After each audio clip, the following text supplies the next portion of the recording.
안녕하세요. 하루 필수 말씀 충전 하필 큐티 조종환입니다. 오늘 함께 나눌 하나님 말씀은 빌립보서 3장 1절에서 11절까지의 말씀입니다. 끝으로 나의 형제들아 주 안에서 기뻐하라. 너희에게 같은 말을 쓰는 것이 내게는 수고로움이 없고 너희에게는 안전하다. 이렇게 이야기하고 있습니다. 주 안에서 기뻐함, 이게 강조되고 있고 우리가 빌립보서를 읽을 때 중요하게 생각하는 것 중에 하나도 이 기쁨입니다.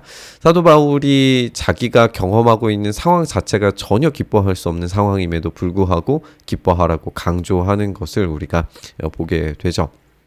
이것을 반복해서 같은 말을 쓰는 것이 수고로움도 없고 안전하다라고 이야기하고 있습니다. 근데 여기에서 이 안전하다라고 하는 게 어디로 연결되는지를 우리가 살펴봐야 될 것 같아요. 물론 이 안전하다, 같은 말을 쓰는 것이 수고로움이 없고 안전하다, 이것을 한 문장으로 보기가 쉽죠. 그래서 주 안에서 기뻐하라고 강조하는 것, 이것을 함으로써 강조하는 것이 안전한 표현이라고 볼 수 있습니다. 그렇다면 주 안에서 기뻐하라는 말의 반복 강조, 이게 무엇을 뜻하는가? 결국에 앞서 이야기했던 것처럼 예수 그리스도의 영광에 사는 것, 그 겸손과 그 섬김에 온전히 순종하여서 또 그것을 완전히 본받아서 바울처럼, 디모데처럼, 에바브로디도처럼 그 영광을 위하여 살아가는 것은 현재의 상태와는 상관없이 미래, 이 부활을 바라보는 그 참된 기쁨이라고 할 거예요. 그것에 대해서 강조하는 것, 천국 시민으로서의 삶을 살아가는, 이 부활의 능력으로 살아가는 것을 반복해서 이야기하는 것이 이 땅에서 살아가는 신자들에게 안전한 방법이다라고 이야기할 겁니다. 그래서 이 복음을 계속해서 이야기하는 것이 가장 안전한 방법이다라고 이야기하는 게 첫 번째일 거예요. 그렇게 읽어도 우리는 좋습니다. 하지만 너희에게 안전하다라고 하는 것이 어디로 연결되느냐에 따라서 조금 다른 뉘앙스가 될 수 있어요. 너희에게 같은 말을 쓰는 것이 수고로움이 없이 주 안에서 기뻐하라 라고 하는 것을 명령으로 일단 처리를 해 놓습니다. 그리고 너희에게 안전하다 라고 하는 것을 이 뒤에 두 번째 어떤 문장으로 이어서 2절 말씀에 개들을 삼가고 행악하는 자들을 삼가고 몸을 상해하는 일을 삼가라 라고 하는 이 말을 쓰는 것이 수고로움이 없고 안전하다 라고 하는 이 두 가지의 명령으로 우리가 생각을 해볼 수도 있어요. 그렇다면 이 안전한 것은 개들에게서 안전해지는 것이 되겠죠. 그래서 두 가지 측면으로 생각할 때 이 복음을 계속 반복적으로 이야기함으로 안전함과 그리고 복음을 제대로 이해함으로써 개들, 거짓 가르치는 자들에게서 안전해지는 것, 이 두 가지를 생각을 해 볼 수 있습니다. 그래서 주님이 주시는 참된 기쁨이 부활의 소망이야말로 진정한 안전, 그리고 이단에 대한 강력한 경고, 그리고 그로부터의 안전을 경험해야 한다라고 하는 것으로 우리가 읽을 수 있습니다. 그래서 이 개들은 과연 누구냐? 몸을 상해하는 일과 연결되어져 있는 사람들이라는 걸 알 수 있어요. 몸을 상해하는 일은 이제 할례이고 할례파들과의 논쟁이 바울 서신 여러 곳에서 발견이 되죠. 그리고 우리가 사도행전 속에서도 이 할례파들과 논쟁이 있었던 것을 우리가 알 수 있고, 갈라디아서에서 그 논쟁이 좀 격화되어서 베드로와 또 바나바와 갈등을 맺는 어떤 국면들도 우리가 확인을 해볼 수 있습니다. 할례파들과 논쟁이 되는 이유는 뭐냐면 행위를 통해서 구원을 얻는다라고 오해할 수 있게끔 만드는 거예요.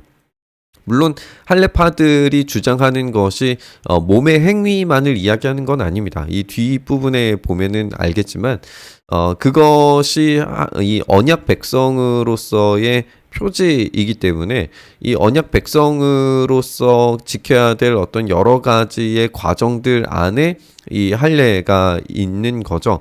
그렇기 때문에 본질적으로는 이 사람들도 언약 백성에 대해서 강조하는 것이 맞는데 이들이 앞뒤가 바뀌게 된 거죠.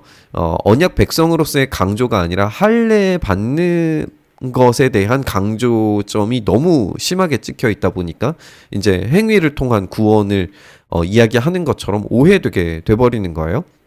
그래서 이 행위를 통한 구원을 물론 이 잘못된 가르침을 받는 유대교의 유대주의 그리스도인들도 그렇게 이해한 것으로 요즘 이제 연구들의 학자들의 연구에 따르면 행위를 통해서 구원을 이야기한 바리새인들은 없다라고 이야기하지만 그런 오해를 살 법한 강조점들이 너무 많이 여기에 찍혀 있게 되는 거죠. 우리는 두 가지 모두를 좀 생각을 해봐야 돼요. 우리는 언약 백성으로서의 삶이 중요합니다. 그런데 그게 언약 백성으로서의 인정됨이 할례를 통하여서 이해되는 건 아니에요. 마음의 할례가 필요합니다. 그리고 이 마음의 할례가 어떤 방식으로 이루어지는지에 대해서 이 뒤에서 조금 더 설명을 해주고 있습니다. 하나님의 성령으로 봉사하며 그리스도 예수로 자랑하고 육체를 신뢰하지 아니하는 우리가 곧 할례파다. 진정한 할례는 무엇이냐 하면 육체를 따라서 육체에 받는 할례가 진짜 할례가 아니라 성령을 통해 예수 그리스도를 자랑하는 것이 진짜 할례라고 이야기하고 있어요. 우리가 예레미야나 또 이사야 말씀 통해서도 생각을 해볼 수 있는 것처럼 이 마음의 할례를 받아야 합니다.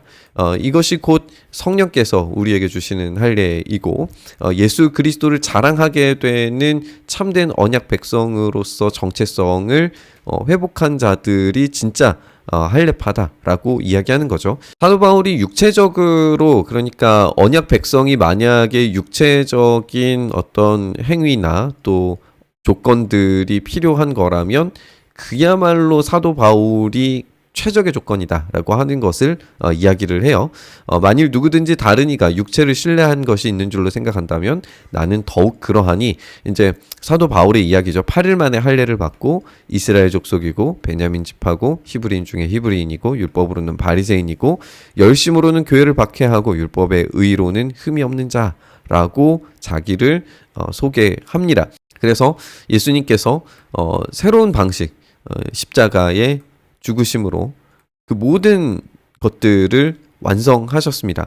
십자가에서 완성하셨기 때문에 이 십자가를 자랑하는 자들, 십자가를 따라 살아가는 자들, 십자가를 통해 그 겸손을 자기의 삶에 채우는 사람들은 이 언약 조건을 이룬 것으로 인정하셔서 하나님의 백성으로 천국 시민으로 살게 만드시죠.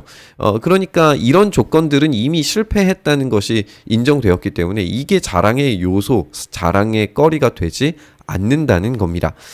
그러나 무엇이든지 내게 유익하던 것을 내가 그리스도를 위하여 다 해로 여길 뿐더러 또한 모든 것을 해로 여김은 내 주 그리스도 예수를 아는 지식이 가장 고상하기 때문에 그렇습니다.